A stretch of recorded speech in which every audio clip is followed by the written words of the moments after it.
شروع اللہ کا نام لے کر جو بڑا مہربان نہایت رحم والا ہے۔ طاسیم۔ یہ کتاب روشن کی آیتیں ہیں۔ اے پیغمبر، ہم تمہیں موسیٰ اور فرعون کے کچھ حالات مومن لوگوں کے سنانے کے لیے صحیح صحیح سناتے ہیں کہ فرعون نے ملک میں سر اٹھا رکھا تھا اور وہاں کے باشندوں کو گروہ گروہ بنا رکھا تھا۔ ان میں سے ایک گروہ کو یہاں تک کمزور کر دیا تھا کہ ان کے بیٹوں کو ذبح کر ڈالتا اور ان کی لڑکیوں کو زندہ رہنے دیتا۔ بے شک وہ مفسدوں میں تھا، اور ہم چاہتے تھے کہ جو لوگ ملک میں کمزور کر دیے گئے ہیں ان پر احسان کریں اور ان کو پیشوا بنائیں اور انہیں ملک کا وارث بنائیں، اور ملک میں ان کو قدرت دیں، اور فرعون اور حامان اور ان کے لشکر کو وہ چیز دکھا دیں جس سے وہ ڈرتے تھے۔ اور ہم نے موسیٰ کی ماں کی طرف وحی بھیجی کہ اس کو دودھ پلاؤ، پھر جب تم کو اس کے بارے میں کچھ خوف پیدا ہو تو اسے دریا میں ڈال دینا، اور نہ تو خوف کرنا اور نہ رنج کرنا، ہم اس کو تمہارے پاس واپس پہنچا دیں گے اور بعد میں اسے پیغمبر بنا دیں گے۔ سو فرعون کے لوگوں نے اس کو اٹھا لیا، اس لیے کہ نتیجہ یہ ہونا تھا کہ وہ ان کا دشمن اور ان کے لیے موجب غم ہو۔ بے شک فرعون اور حامان اور ان کے لشکر غلطی پر تھے، اور فرعون کی بیوی نے کہا کہ یہ میری اور تمہاری دونوں کی آنکھوں کی ٹھنڈک ہے، اس کو قتل نہ کرنا، شاید یہ ہمیں فائدہ پہنچائے یا ہم اسے بیٹا بنا لیں۔ اور وہ انجام سے بے خبر تھے۔ اور موسیٰ کی ماں کا دل بے قرار ہو گیا، اگر ہم ان کے دل کو مضبوط نہ کر دیتے تو قریب تھا کہ وہ اس غم کو ظاہر کر دیتی۔ ہم چاہتے تھے کہ وہ مومنوں میں رہیں، اور والدہ موسیٰ نے اس کی بہن سے کہا کہ اس کے پیچھے پیچھے چلی جا، تو وہ اسے دور سے دیکھتی رہی، اور ان لوگوں کو کچھ خبر نہ تھی۔ اور ہم نے پہلے ہی سے اس پر دائیوں کے دودھ حرام کر دیے تھے۔ تو موسیٰ کی بہن نے کہا کہ میں تمہیں ایسے گھر والے بتاؤں کہ تمہارے لیے اس بچے کو پالیں اور اس کی خیر خواہی سے پرورش کریں۔ سو ہم نے اس طریق سے ان کو ان کی ماں کے پاس واپس پہنچا دیا تاکہ ان کی آنکھیں ٹھنڈی ہوں اور وہ غم نہ کھائیں، اور معلوم کر لیں کہ اللہ کا وعدہ سچا ہے، لیکن اکثر لوگ نہیں جانتے۔ اور جب موسیٰ جوانی کو پہنچے اور بھرپور جوان ہو گئے تو ہم نے ان کو حکمت اور علم عنایت کیا، اور ہم نیکوکاروں کو ایسا ہی بدلہ دیا کرتے ہیں۔ اور وہ ایسے وقت شہر میں داخل ہوئے کہ وہاں کے باشندے بے خبر ہو رہے تھے، تو دیکھا کہ وہاں دو شخص لڑ رہے تھے، ایک تو موسیٰ کی قوم کا ہے اور دوسرا ان کے دشمنوں میں سے۔ تو جو شخص ان کی قوم میں سے تھا اس نے دوسرے شخص کے مقابلے میں جو موسیٰ کے دشمنوں میں سے تھا مدد طلب کی، تو موسیٰ نے اس کو مکہ مارا اور اس کا کام تمام کر دیا۔ کہنے لگے کہ یہ تو شیطانی کام ہوا، بے شک وہ انسان کا دشمن ہے، کھلا بہکانے والا ہے۔ بولے کہ اے پروردگار، میں نے اپنے آپ پر ظلم کیا، سو تو مجھے بخش دے، تو اللہ نے ان کو بخش دیا، بے شک وہ بخشنے والا ہے، مہربان ہے۔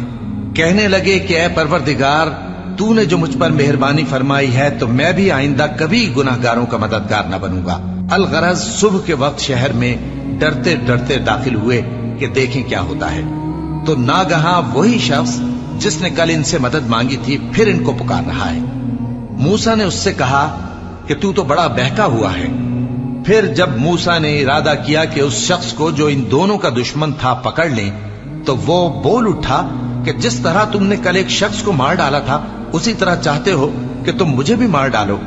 تم تو یہی چاہتے ہو کہ ملک میں ظلم و ستم کرتے پھرو، اور یہ نہیں چاہتے کہ صلح کرانے والوں میں سے ہو جاؤ۔ اور ایک شخص شہر کی پرلی طرف سے دوڑتا ہوا آیا، بولا کہ اے موسیٰ، اہل دربار تمہارے بارے میں مشورے کرتے ہیں کہ تم کو مار ڈالیں، سو تم یہاں سے نکل جاؤ، میں تمہارا خیر خواہ ہوں۔ چنانچہ موسیٰ وہاں سے ڈرتے ڈرتے نکل کھڑے ہوئے کہ دیکھیں کیا ہوتا ہے، اور دعا کرنے لگے کہ اے پروردگار، مجھے ظالم لوگوں سے نجات دے۔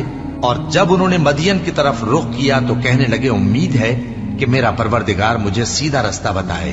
اور جب مدین کے پانی کے مقام پر پہنچے تو دیکھا کہ وہاں لوگ جمع ہو رہے اور اپنے مویشیوں کو پانی پلا رہے ہیں، اور ان کے ایک طرف دو عورتیں اپنی بکریوں کو روکے کھڑی ہیں۔ موسیٰ نے ان سے کہا تمہارا کیا کام ہے؟